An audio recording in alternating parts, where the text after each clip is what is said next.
Hello student, आज से हम क्लास 10th के गणित के महत्वपूर्ण प्रश्नों को हल करने जा रहे हैं। उम्मीद है आपको पसंद आएंगे।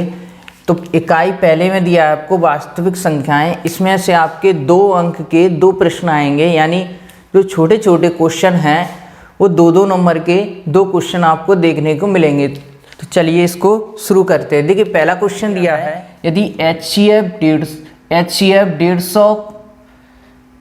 HCF 150, 100 बराबर कितना दिया है आपको 50, तो हमें एलसीएम इसका ज्ञात करना है। इस प्रकार के आपको पहला सवाल, दूसरा सवाल और तीसरा सवाल हम आपको रिवीजन कराने की कोशिश कर रहे हैं, इसलिए हम कोशिश करेंगे आपको 1 या 2 सवाल बताएं। तो आपको तरीके से करना है, जैसे ये क्वेश्चन नंबर 1 है तो यहाँ पर लिखोगे आप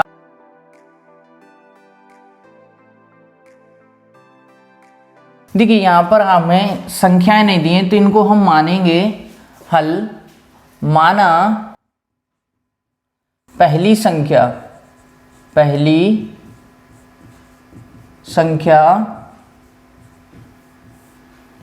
बराबर, आप इसमें से मान लोगे पहली संख्या क्या मान लोगे 150 और दूसरी संख्या मान लोगे आप 100 एवं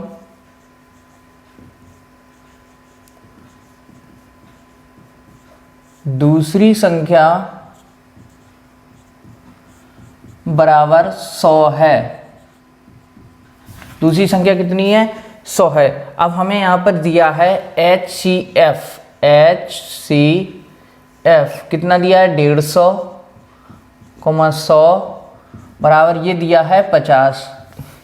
तो देखिए इसको ज्ञात करने के लिए फॉर्मूला होता है, फॉर्मूला लगाएंगे हम। पहली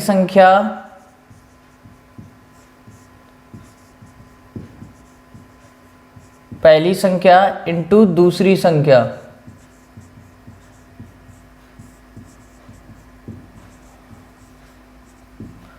बराबर क्या होता है, इन्हीं संख्याओं का एलसीएम इंटू HCF, इन्हीं संख्याओं का एलसीएम इंटू HCF। तो देखिए पहली संख्या हमने मानी थी 150 और दूसरी संख्या थी हमारी 100। इन संख्याओं का एलसीएम हमें ज्ञात करना है और HCF आपको दिया है 50। तो ये 50 आपके गुणा में है तो इधर लेकर आओगे इनको भाग में, तो ये आ जाएंगे हमारे 150 इंटू 100, ये बटे में आ गए आपके 50 बराबर क्या आएगा LCM।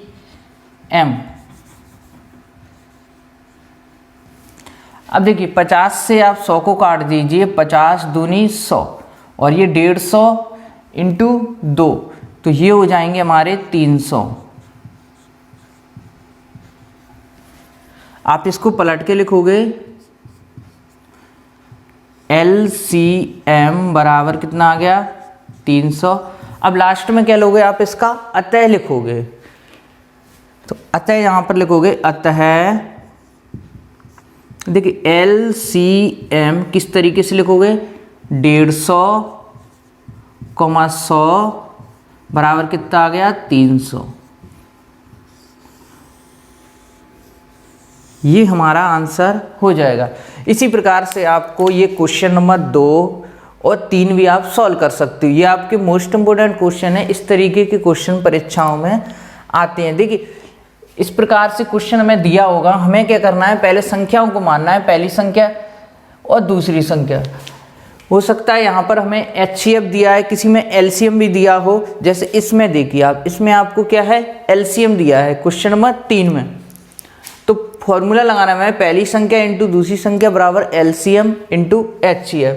तो हमने यहाँ पर संख्याएं लिखी, ये 50 गुणा में, ये भाग में, 50 दूनी 100, तो हमारा LCM आ गया 300। आप इसको नोट कर सकते हैं।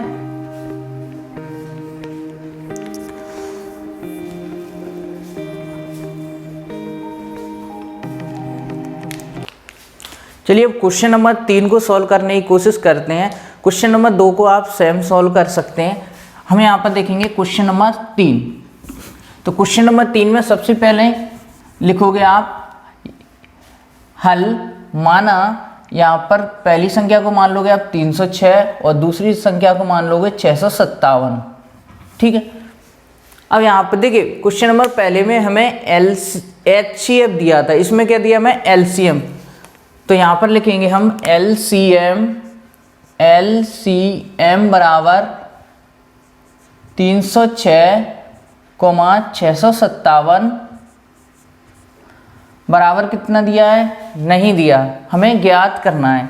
सॉरी, यहाँ पर हमें HCF दिया है, HCF बराबर कितना दिया है, 9। HCF दिया है हमें, LCM इसका ज्ञात करना है। तो फॉर्मूला होता है पहली संख्या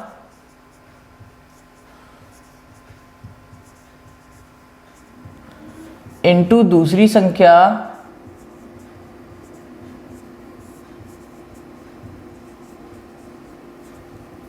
बराबर में क्या आएगा, LCM into HCF, LCM into HCF। तो देखिए पहली संख्या दी है हमें 306, दूसरी संख्या 657 बराबर LCM हमें ज्ञात करना है और आपका ये HCF दिया है 9। 9 गुणा में है तो इसको भाग में भेजो।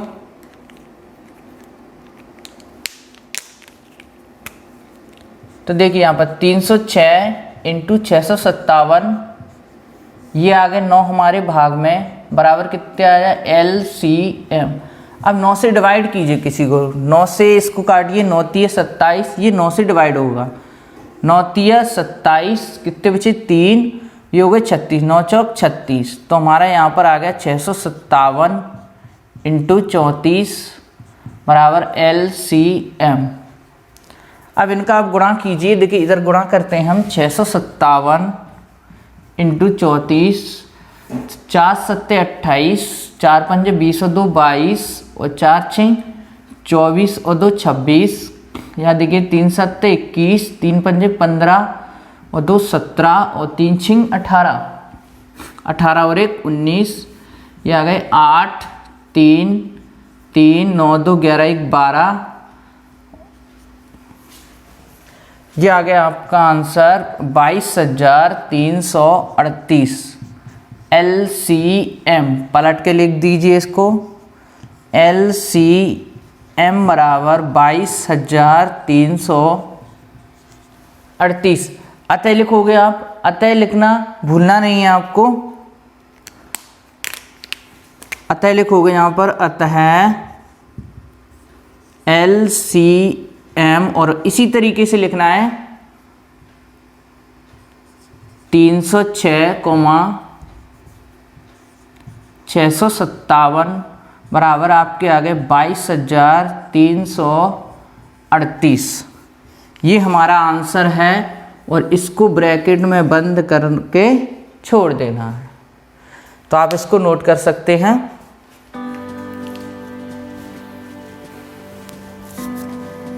चलिए अब दूसरे प्रकार की ओर बढ़ते हैं। दूसरे प्रकार के क्वेश्चन इस तरीके के आते हैं, जैसे ये दिया है क्वेश्चन नंबर 4, संख्याएं 8 9 और 25 का अभाज्य गुणनखंड विधि से LCM ज्ञात कीजिए। क्या करना है इसको, LCM। 2 नंबर के क्वेश्चन के लिए ये परफेक्ट क्वेश्चन है। तो यहां पर लिखोगे आप सबसे पहले हल दिया है। अब देखिए आप कहोगे सर हमें तो आता है, आता तो है, लेकिन आप क्लास 10th में हो तो इसको तरीके से करना पड़ेगा, यानी बिल्कुल तरीके से व्यवस्थित इस क्वेश्चन को किस प्रकार किया जाए। तो यहाँ पर देखिए हल दिया है, क्या दिया है हमें, संख्याएं। हल दिया है संख्याएं, संख्याएं दी हैं आपको 8, कोमा लगाओगे 9 और 25, यानी 3 संख्याएं आपको दी हुई हैं। अब आप क्या करोगे, फटाक दी से इनके गुणनखंड करना स्टार्ट कर दोगे? नहीं, थोड़ी बहुत हिंदी भी लिखेंगे हम यहाँ पर। हम यहाँ लिखेंगे दी गई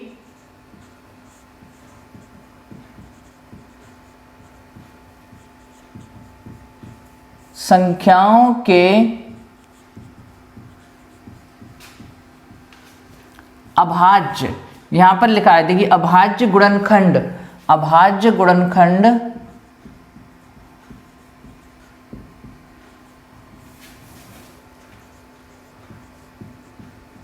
करने पर इनकी अभाज्य गुणनखंड कीजिए आप।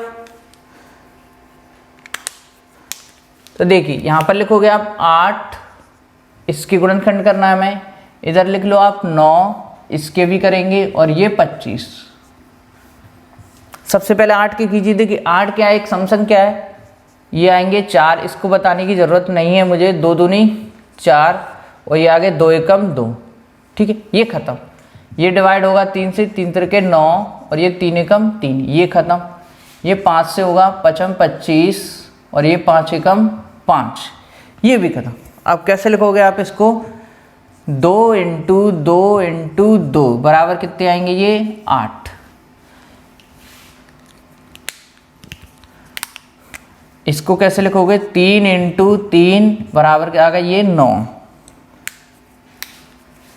इधर आ जाइए, इसको लिखोगे 5 इंटू 5, ये बराबर कितने आ गए अपने 25।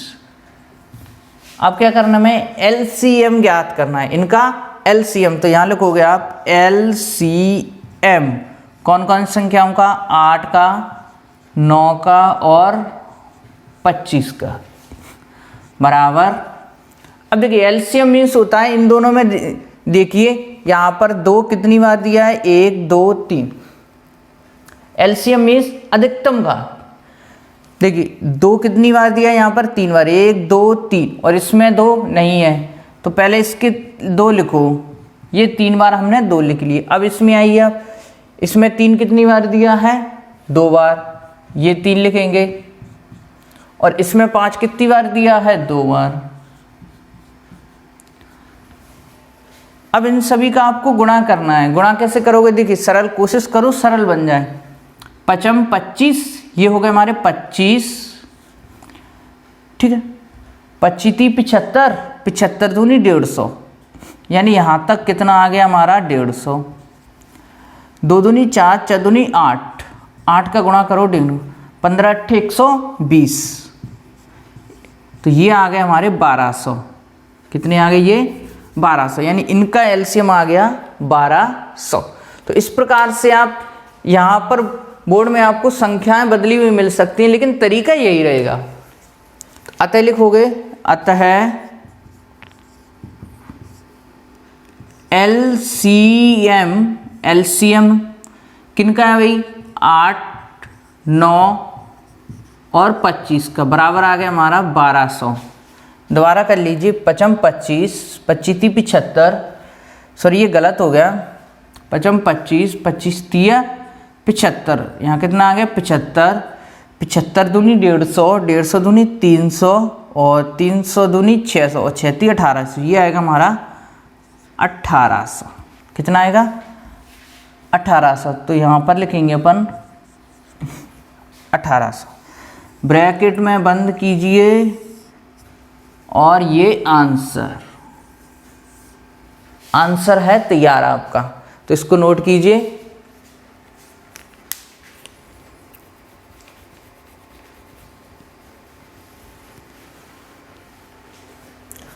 अब आगे देखिए, अगले प्रकार के सवाल लेंगे। ये आपका टाइप तीसरा है। देखिए कौन सा टाइप है ये हमारा टाइप तीसरा, तीसरे टाइप है ये। तो इस प्रकार के क्वेश्चन भी आते हैं। इसमें क्या लिखा है, प्रश्न क्रमांक ये 5 है, संख्या 140 को अभाज्य गुणनखंडों के रूप में व्यक्त कीजिए। 140 को अभाज्य गुणनखंडों के, अब आपको गुणनखंड करना तो आते ही होंगे, ऐसा नहीं कि गुणनखंड करना नहीं आते। अगर नहीं आते तो 10th में कैसे आ जाते। तो मैं आपको एक क्वेश्चन सॉल्व करूंगा, बाकी के 2 आप खुद कर सकते हो, बस आपको देखना है कि करना कैसे है, ठीक है। देखिए क्वेश्चन नंबर 5 को सॉल्व कर रहे हैं। सबसे पहले लिखोगे आप हल,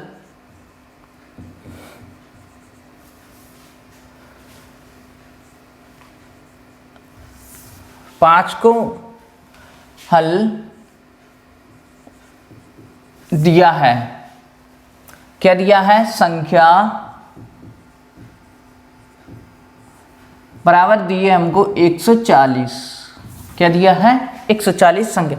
अब इसके अभाज्य गुणनखंड करने पर तो क्या लिखेंगे हम? संख्या 140 के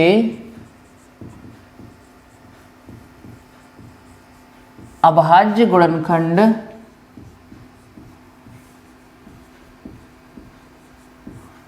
करने पर अभाज्य गुणनखंड कीजिए। तो 140 के अपन अभाज्य गुणनखंड करेंगे। देखिए अभाज्य गुणनखंड का मतलब क्या होता है, जैसे सबसे छोटी अभाज्य संख्या होती है 2, फिर 3, 5, 7, 11, 13, 17, 19, 23 और ये इस प्रकार चलती जाती हैं। तो अभाज्य गुणनखंड का मतलब है यहाँ पर इन संख्याओं से डिवाइड करेंगे और सबसे पहले आप 2 से करोगे। अगर 2 से डिवाइड ना हो तो फिर 3 से देखोगे, 3 से ना हो तो फिर 5 से देखोगे। ठीक है। अब इनके कुछ रूल होते हैं 3 से डिवाइड के, 5 के, लेकिन वो अपन कभी और किसी वीडियो में देखेंगे। यहाँ पर क्या है, आप 2 से डिवाइड करोगे तो पहले देखिए 2 से डिवाइड का रूल क्या होता है कि सम संख्या होना चाहिए, यानी ये सम है तो 2 से डिवाइड करोगे आगे 70, 2 से डिवाइड करोगे ये आगे 35। अब ये कितने से डिवाइड होगा? 5 से, 5 7 35 और 7 एकम 7। ठीक है। इसको लिखोगे आप, देखिए 140 बराबर कितने आ गए? 2 × 2 × 5 × 7। लेकिन हमें इसको किस रूप में लिखाना है? अभाज्य गुणनखंडों के रूप में। तो यहाँ पर क्या लिखोगे इसको? 140। देखिए 2 पर कितनी बार है? 2 बार है तो 2 की पावर 2 × 5 × 7। तो ये अभाज्य गुणनखंडों के रूप में यहाँ पर लिखे हुए हैं। इसको लिख दोगे आंसर। इसको मैं साफ, इस प्रकार से आप क्वेश्चन नंबर 6 और क्वेश्चन नंबर 7 को बड़ी सरलता से सॉल्व कर सकते हो। नोट कीजिए आप इसको।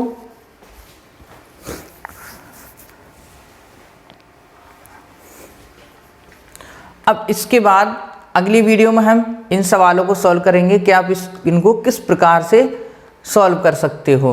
देखो ये भी सवाल दिए हैं। क्वेश्चन नंबर ये 8 अभाज्य गुणनखंडों के रूप में व्यक्त कीजिए। ये क्वेश्चन नंबर 9 अभाज्य गुणनखंडों के रूप में व्यक्त किया। आप कोशिश कीजिए इनको करने की, केवल आपको यहाँ पर संख्या बदलना है।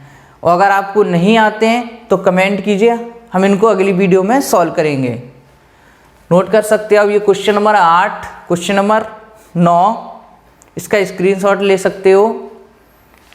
और ये क्वेश्चन नंबर 7 और क्वेश्चन नंबर 6। अगर आपको ये क्वेश्चन समझ में नहीं आते तो कमेंट कीजिए, आपको इस अगली वीडियो में इनको सॉल्व करेंगे। चलिए वीडियो को समाप्त करते हैं।